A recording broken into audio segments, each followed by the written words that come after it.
She told me, "If I want to go clubbing with my ex, I will. You don't get a say. That's what freedom is." I said, "You're absolutely right." That night, I packed my things, left my key, and vanished. When she came home at 4 a.m. expecting a fight, the only thing waiting for her on the counter was a note that said, "Enjoy your freedom." And yeah, that single sentence was the cleanest breakup I've ever had in my life. So here's the full story, because people keep asking what happened, and honestly, writing it out feels like the final step in moving on. It still amazes me how fast things can shatter when someone shows you who they really are. My name's Ethan. I'm 32, live in Colorado, and up until a few months ago, I thought I was building a real future with a woman named Madison. We weren't perfect, but I loved her. And I don't mean love like butterflies and cute texts. I mean the real kind. The kind where you show up even when you're exhausted, cook dinner when she's having a bad day, and remember the tiny details that make her feel seen. I thought we were a team. The night everything broke, I'd actually planned something simple for us. Nothing dramatic. Just pasta arrabbiata, her favorite, with a little extra heat because she liked it spicy. I had the wine chilled, the candles lit. Yeah, I can be cheesy, and I was honestly excited to just sit with her and decompress after a long Tuesday. But when the door opened, it wasn't the Madison I was expecting. She walked in like she was stepping into a VIP lounge. Hair perfect, makeup flawless, heels already on, wearing a dress I'd never seen before. She didn't even smell like our apartment. She smelled like some boutique perfume sample they must hand out in rooftop bars. She didn't even look up when she said, "Oh, don't wait up. I'm heading out." I turned from the stove, probably wearing the dumbest confused face. "Out where?" "I made dinner." She shrugged. "Logan's in town. We're all going to Valor. Old friend thing." Logan, her ex, the guy she swore she had finally healed from when we first got together, the guy who once told her she was clingy and then blocked her for 2 months to focus on himself. That Logan. I told her, calmly, not accusingly, that it made me uncomfortable, not because I was jealous, but because it felt disrespectful to go clubbing with someone she used to sleep with. I said it gently, carefully. I wasn't trying to control her. I was trying to communicate like an adult. But she looked at me like I'd just told her the earth was flat. Then she gave this exasperated groan and said, "God, Ethan, don't be pathetic." I felt something crack inside my chest. Not a dramatic break. Not anger. Just a quiet little click. And then she stepped closer and delivered the line that ended us. "If I want to go clubbing with my ex, I will. You don't get a say. That's what freedom is." In that moment, everything became crystal clear. I realized she didn't see us as partners. She saw me as her emotional butler, someone who was supposed to accommodate her choices, even the ones that disrespected me. And the craziest part? She genuinely believed she was right. She wasn't heated. She wasn't arguing. She was stating her worldview like it was gravity. Something inside me just settled. I nodded slowly and said, "You're absolutely right."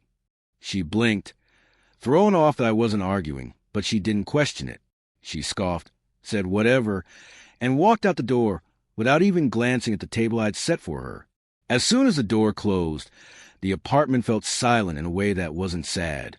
It was peaceful. I turned off the stove, put a lid on the pasta, and started packing. Not frantically, not angrily, calmly, like a man cleaning up a mess after guests leave.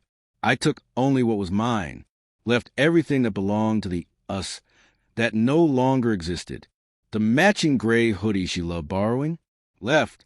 The goofy Christmas pajamas? Left. The framed photo from our first trip? Left face down. I wrote the note. "Enjoy your freedom," propped against a wine glass, slid my key next to it, and walked out. Simple. Quiet. Final. I spent the night at a cheap 24-hour hotel. Slept 12 hours straight. Woke up without the tight, anxious feeling I'd grown used to. Honestly, it was the first real rest I'd had in months. Maybe even years. I didn't cry. Didn't spiral. Didn't break down. I just felt free, like I'd stepped out of fog. Over the next week, I blocked her everywhere, not out of malice, but out of necessity. Emotional hygiene, cleansing the system. I found a new apartment, small but bright. Bought a new bed, new dishes, new plants, stuff that didn't carry her fingerprints. Started going to the gym every morning. Rebuilt myself from the ground up. And slowly, the emotional numbness thawed into something healthier. Peace. Then the call started. First voicemail. Annoyed. Ethan, what the hell? Where are you? All your stuff is gone. This isn't funny. Second message from a different number. Okay, if you're trying to make a point, you've made it. Come back, and we can talk like adults. Right. Because me leaving wasn't a decision. It was a tantrum in her mind. She still thought she controlled the narrative. Then her friend Jenna called. Jenna, who always secretly believed I wasn't good enough for Madison. She said, "What you did was emotionally abusive." She's devastated. Ah, yes. When Madison goes clubbing with her ex, that's independence. When I leave quietly, that's abuse. The mental gymnastics deserved an Olympic medal. Then came the karma I didn't ask for. A guy at my gym, someone who used to run in the same social circles, mentioned that Logan had bragged about getting nostalgic convenience while he was in town. She was an easy hookup. Then he dipped Sunday morning and ghosted her. Hard. I didn't feel joy, didn't feel pity. I felt confirmation. She chased a man who didn't care for her and lost the one who did. Simple math. Months passed. I healed. I actually started living again. I met someone too, Ava. We weren't rushing into labels or anything, but she was grounded, thoughtful, the kind of woman who asked questions and actually listened to the answers. We clicked in a way that felt natural, not forced. Then one day, while we were having coffee, Madison walked in. She looked smaller somehow. Not physically, just dimmed, like the light she used to project had finally flickered out. Hair in a messy ponytail. Sweatshirt instead of heels. Eyes bruised with exhaustion. She scanned the room. Her eyes landed on me, and for a split second, hope bloomed in them. Real hope, the kind that begged silently. Then she saw Ava sitting across from me. Whatever was left in Madison shattered. Actually broke. Her posture sagged, her expression crumpled, like someone had unplugged her from life. Our eyes met briefly, and I gave her a polite, neutral nod. The kind you give someone you once sat next to in class, but haven't seen in 10 years. That was the moment she realized the truth. She hadn't just lost me. She had become irrelevant to me. A footnote. Background noise. She left before I could even look away. And honestly, I didn't feel victorious.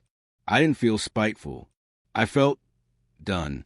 Completely, beautifully done. I turned back to Ava, picked up our conversation where we left off, and for the first time in my adult life, I understood what peace truly felt like. Because freedom isn't doing whatever you want.